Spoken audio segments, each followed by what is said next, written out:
I want to talk about two connected stories from the last couple of days, and I think they will be of particular interest to folks who have been especially concerned about the potential or the worry that Trump will declare martial law and that he will install members of our armed forces to occupy cities and towns all across the United States.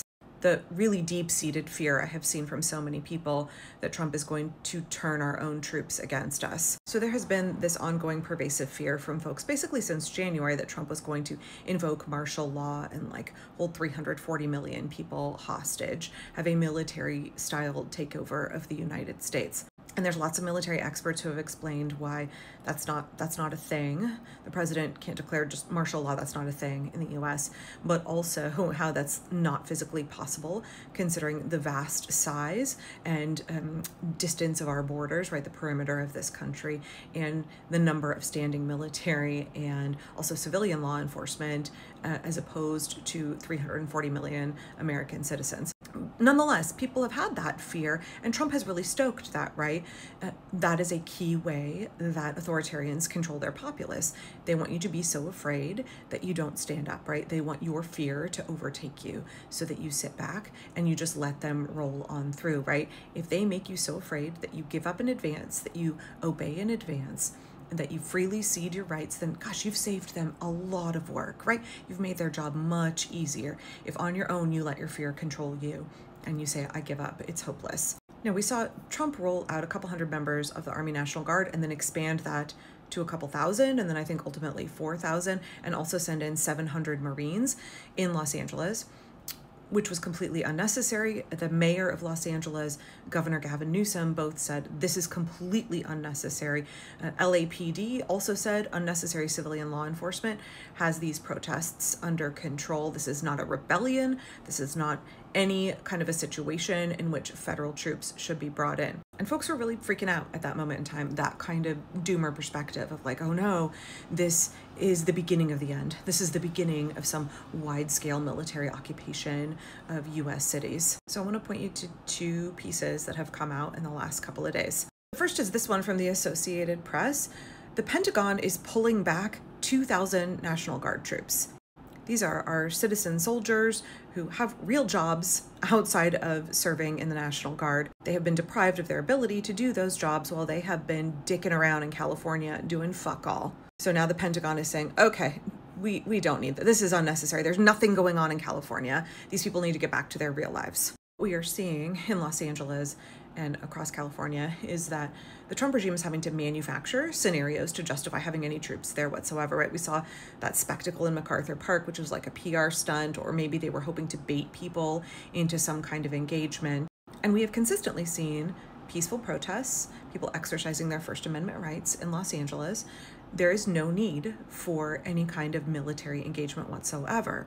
The initial estimate that we got from the Pentagon and Pete Hegseth was that it was going to cost the American taxpayer $134 million to send a few hundred National Guard troops and 700 Marines into Los Angeles, again, to do nothing, to stand around, basically. That was a pretty penny that we were going to have to shell out for basically Trump to bluster and use our service members as pawns in his political game. But then they expanded that to 4,000 National Guard. So I don't actually know what the updated price tag is. I have not seen accurate reporting, any reporting that says how much this is costing all of us now. But we do have new reporting out from the last day from both the New York Times and the LA Times about how bad the morale is amongst the service members who have been sent into California.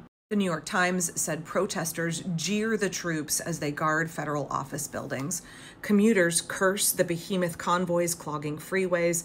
Family members grill service members with questions about whether they really have to obey federal orders. The New York Times goes on to say the level of public and private scorn has taken a toll on the National Guard members who have been sent to Los Angeles. Of malicious compliance amongst the National Guard members. There's even been reports of pooping in the showers. They're not happy to be there. They don't want to do. They see that it's unnecessary. And in fact, it's had a significant negative impact on their mental health. At least 105 service members have needed to seek behavioral health counseling. And at least one company commander and one battalion commander objected to the mission altogether and had to be reassigned to unrelated work. It's no wonder that the Pentagon is reporting that they have pulled back at least 2,000 members of the National Guard, because reporting from the LA Times out this week says that the Marines and the National Guard that are there themselves call this a fake mission and say that their morale is very low. They don't want to have to stand in opposition to members of their own community. Remember, members of the California National Guard, those are Californians being asked to stand up against and do the will of Donald Trump, to stand up against other Californians, and they're not having it. I commented on this early on. We've seen members of the National Guard that have been deployed along the border having a shockingly high rate of suicidal ideation, and I think more than 10 members have actually committed suicide. Doing the work of border patrol and border enforcement for the National Guard is not something that they want to be doing. It is really, really bad for their morale. They know that it's wrong. And I expressed concern the minute we saw troops were being sent into Los Angeles about what this could mean for the degradation of the mental health of our service members, of the National Guard members who are sent there, especially when we're seeing things like these horrible raids in California where folks are dying, where an American citizen, disabled veteran, was pulled out of his car, pepper sprayed, and arrested. They didn't bother to identify him. We're seeing National Guard and Marines who are sent into those situations to be backup or to support ICE, and they are standing there and they're watching Californians, they're watching migrant farm workers, they're watching disabled veterans being brutalized by ICE. It's not a good scene for their mental health at all. Not only that, they don't have any sense of purpose, right? The California National Guard was last deployed against the wildfires in LA, and they talked about how members of the community gave them tickets to Disneyland and thanked them and were like, we're so grateful for you. Here, they're not supporting the community. The role of the National Guard is supposed to be to support Californians, and instead what they're doing is they are being an occupying force that is harming Californians. They don't have any worthwhile mission, and most of them don't have any mission at all. Reporting from the LA Times says that more than 90% of the folks who have been sent don't do anything. They just stand around. They don't go on missions at all. They're living in tents. They feel adrift, purposeless, right? And it's clear to them that they're being used, just like Gavin Newsom said, as pawns for the Trump regime. This is a giant waste of taxpayer dollars.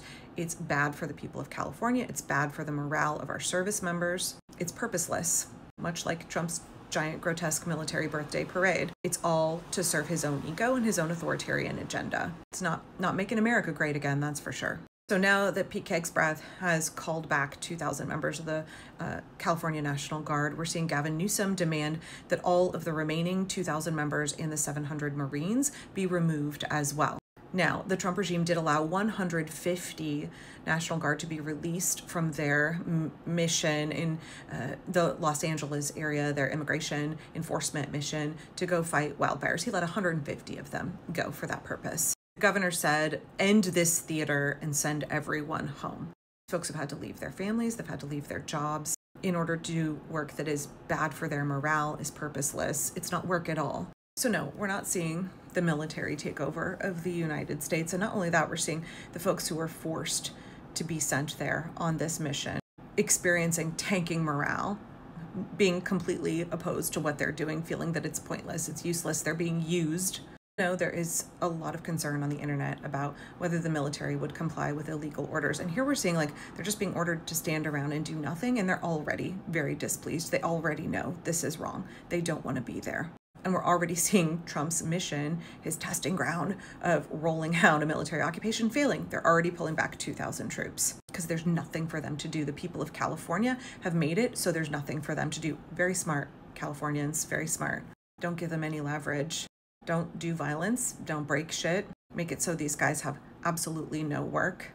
They feel purposeless in their assignment, and it builds resentment in the troops against the regime because they signed up to defend their state, to protect the citizens of their state. The Marines signed up to defend the United States Constitution and the American people, and they're being used as pawns by the Trump regime, and they resent it. So all of y'all who are worried about martial law, take courage from these two stories. And all of y'all service members, remember your oath.